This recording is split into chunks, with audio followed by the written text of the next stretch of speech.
Grande la soddisfazione per un sindaco, quella di far ripartire un concorso di violino che era stato cancellato pochi anni fa. Senza l'intervento del consorzio Prosecco Doc, probabilmente avremmo faticato di più a raggiungere questo obiettivo.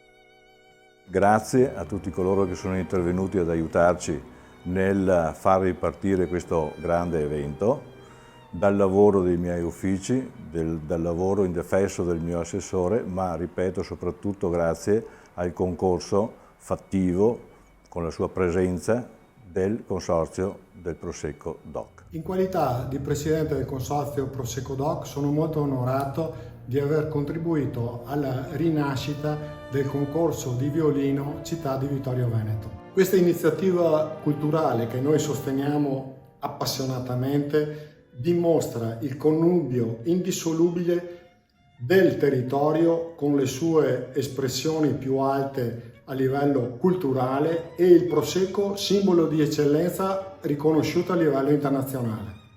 Un brindisi finale alla buona riuscita del premio internazionale Prosecco Doc. Vi aspettiamo a teatro. Salute!